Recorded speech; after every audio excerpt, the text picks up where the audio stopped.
You know that feeling when you're lying awake at 2 a.m. stressed about money? Maybe it's your car insurance bill due next week, or you're calculating whether you can hang out with friends this weekend without draining your account.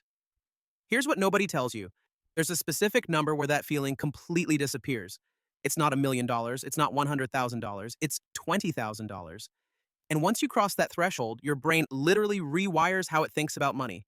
According to 2025 data from Bank of America, 55% of Gen Z don't have enough saved to cover 3 months of expenses. That means more than half of people your age are one car repair away from financial chaos. But hitting $20,000 doesn't just give you a cushion. It fundamentally changes how your brain operates. When you don't have savings, your brain is stuck in survival mode. Every decision gets filtered through fear. You take the first job offer because you can't afford to wait for something better. You stay in situations you hate because leaving feels too risky. Research from Vanguard studied over 12,000 people and found that having just $2,000 in emergency savings increases financial well-being by 21%. But when you push that to $20,000, your brain shifts into an entirely different operating system. Let me show you what this looks like. Meet Jake. He's 17, makes $600 a month at Target, gets paid Friday, spends $150 on food delivery by Sunday, needs gas money Tuesday. By next Friday, he's at $100, already calculating if he can afford to do anything that weekend. The cycle repeats every 2 weeks. Now meet Sarah, also 17, also $600 a month, but she has $3,000 saved through a year of discipline. When her phone screen cracked, it was annoying, but not a crisis. When friends wanted a spontaneous road trip, she could actually decide if it fit her budget instead of immediately saying no out of fear.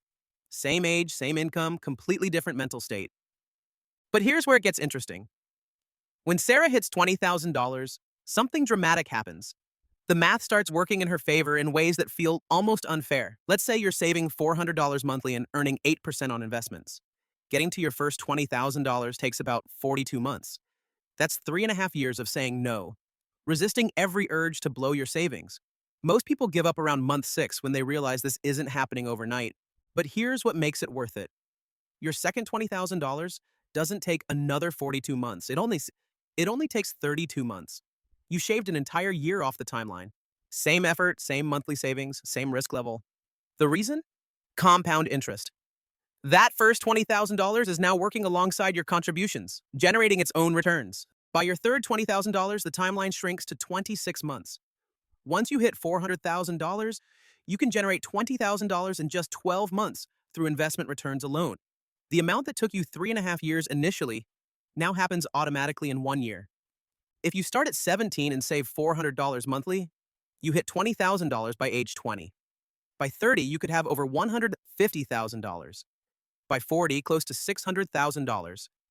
Your friends who wait until 25 will never catch up, even if they save more each month. They missed those critical early years of compound growth. But something else happens at $20,000 that's even more valuable. You've rewired how you think about spending. Before, buying a $5 coffee required mental gymnastics. After, you're not sweating small purchases because you've proven you can make big sacrifices when necessary. You've built delayed gratification muscle. You start seeing opportunities instead of threats. When living paycheck to paycheck, unexpected expenses feel like disasters. Car repair, emergency, laptop dies, month derailed.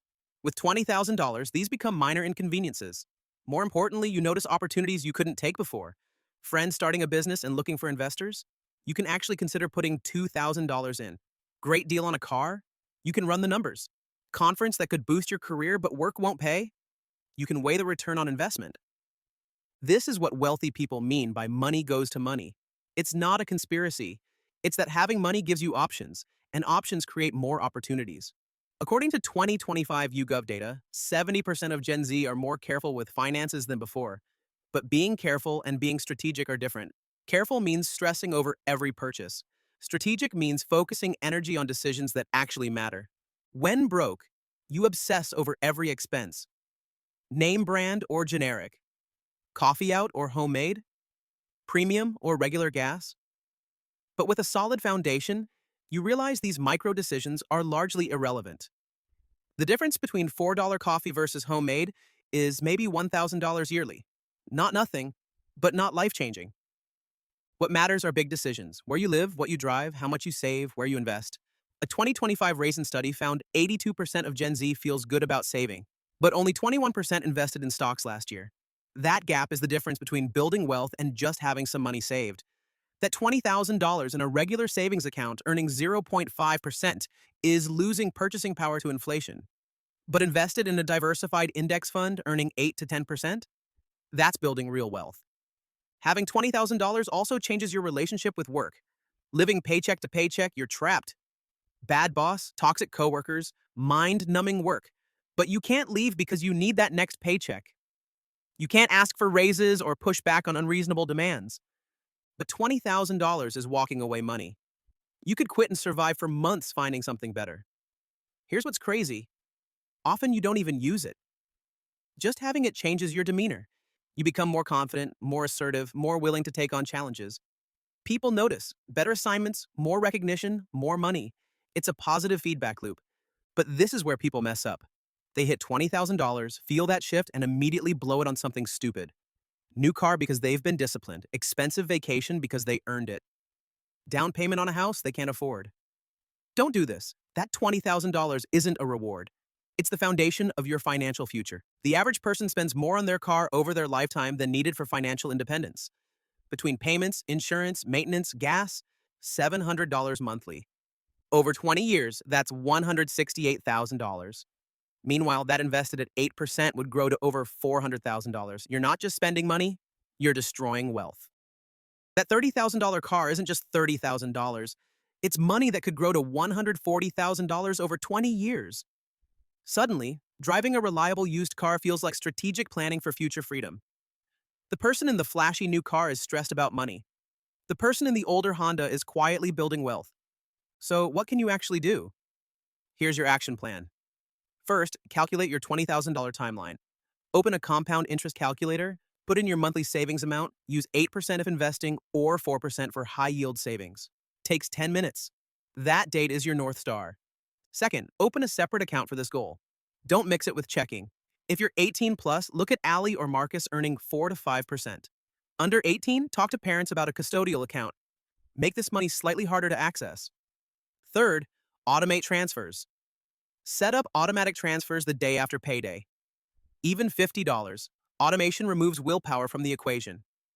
Vanguard research shows people who automate are 3 times more likely to hit goals. Finally, track 1 week of spending. Not to judge yourself, but to see where money actually goes. Phone Notes app. Every purchase, write it down.